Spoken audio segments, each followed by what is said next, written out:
Dementia Researcher with a blog and a rating. Reading a recent Dementia Researcher blog reflecting on the benefits of taking a proper break after a PhD made me realize how differently my own transition unfolded. I moved directly from finishing my thesis into a postdoc abroad. I was carrying momentum and excitement with me, but also exhaustion. Somewhere along the way, rest began to feel less like a choice and more like a luxury in my twisted perception of academic performance. The fictional essay below emerged from that tension, a dystopian thought experiment imagining a world in which the only acceptable break is enforced through human hibernation, a speculative reflection on the limits of productivity. Title: If I fall behind, I'll fall into torpor. Increasing demand for electricity, driven by the mainstream adoption of generative artificial intelligence technologies and the rise of corporate-owned predictive AIs, accelerated the arrival at the point of no return. Boiling data centers release heat into an atmosphere already climbing toward unprecedented temperature highs. Lecturers discussed the effects of climate change on human physiology. Policymakers issued recommendations and executive summaries for governments to swiftly address the energy crisis. The first step was rationing energy supplies, with only a few selected industries permitted to operate at full capacity. Corporate AIs continued relentlessly running their predictions, and research-intensive universities were deemed essential in addressing climate change and thus exempt from cuts. I was finishing my PhD at the time, fortunate enough to work in a field aligned with these urgent societal challenges. I continued my career as a research fellow. It felt alienating to be in London back then. Though rationing provided some respite, it was far from enough. We all knew that government's hardest decision was imminent, that is, heating would also be rationed. Households in zones 1 and 2 were guaranteed just 1 hour of heating daily, with no official decrees issued for other zones.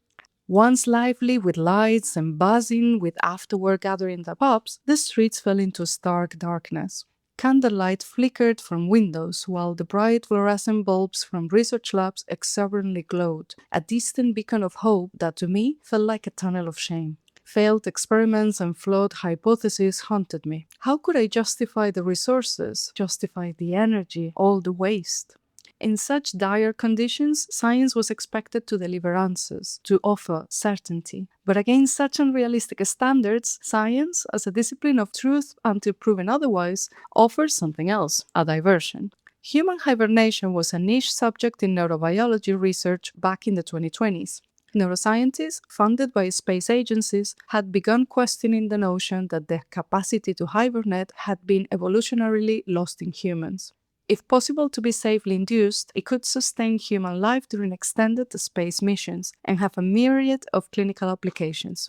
The breakthrough in induced hibernations came with the discovery that combining a reduced room temperature of 29 degrees Celsius with digitally guided intrathecal injections of the psychoactive mucimol, an agonist of GABA-A receptors in neurons, effectively inhibited thermoregulation and metabolic centers in the hypothalamus, inducing a torpor-like state in humans.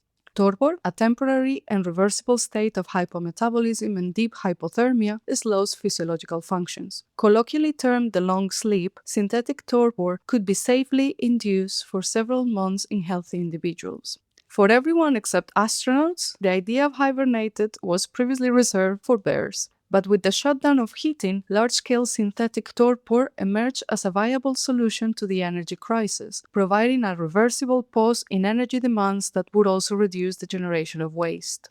Like other mammals, humans could exploit torpor as a survival mechanism in response to external conditions. It was elegant, refined, and above all, ethical. How strange to remember that we once believed we had the right to overproduce for survival in extreme conditions.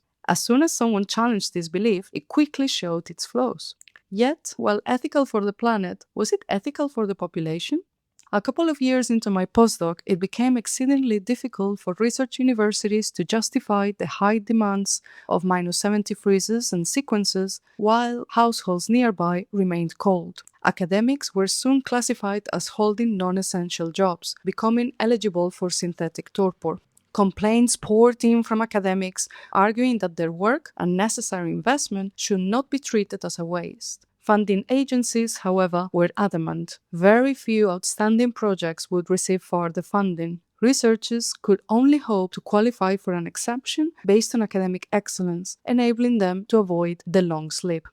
Niña, is this long sleep thing safe? They say it's like a drug inducing dementia in the brain. I saw in the news a story from a woman who couldn't remember some things when she woke up. I am not sure, Mom. Well, you have worked very hard to be there. You shouldn't be put at risk of losing capabilities. Me? It doesn't matter. I sought advice from experienced mentors, colleagues, and friends. Laid out informally, advisors were mostly unaware of how long the echo of 5 single words can linger. Are your manuscripts progressing? Focus on top quartile journals. Don't surrender into forced rest. Are you preparing your fellowship? Several months off right now? Was I there yet? Uncertain whether my research project would lead to a promotion later on, whether my records sufficed, or whether such a promotion was actually the path to stability, I filed for an exemption with my department head. Now, just hours from the interview to plead my case, my thoughts spiral unproductively. Am I there yet? The noise is overwhelming. I feel like a machine in need of tuning to increase my signal-to-noise ratio, to focus on what's important. I decide to turn to a simple grounding task at the lab bench. Noise-cancelling headphones on, I log into my electronic lab book. Approved. The glass door slides open to my cubicle, projecting my latest experimental protocol on the wall. Day 3. Please load protocol for protein assay. Protocol loaded. I retrieve my samples from the ice machine and sit down.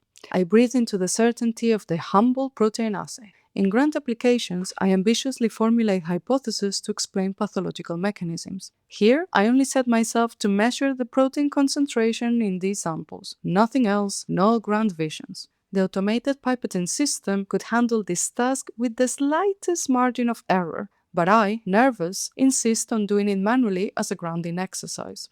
Falling into the rhythm of the task, I feel the embodiment of my work. My hands, skilled worker hands, move convinced yet shaky. I am exchanging energy for labor. In a contest for accuracy, I know that as a human, I cannot win. It is frustrating but soothing at the same time, an allowance to my vulnerability as a sentient being, a status that often clashes with the productivity of my research lines.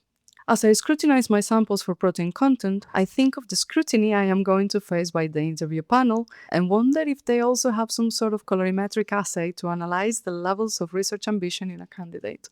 Am I there yet? The penny drops. Isn't it ironic that amid a climate collapse brought on by endlessly questioning to an AI, I might be driving myself to oblivion by continuously asking that question? Perhaps it's time to save some energy. At the end of the day, it remains uncertain where there is. Well, it is quite clear that I am here, that liminal space where intentions, efforts, and I can coexist. P.S. In hindsight, I suspect I drifted a bit too close to burnout, and I wasn't really ready to admit it. Please do take that break. Thank you for listening. Join the Dementia Research bloggers and share your own views.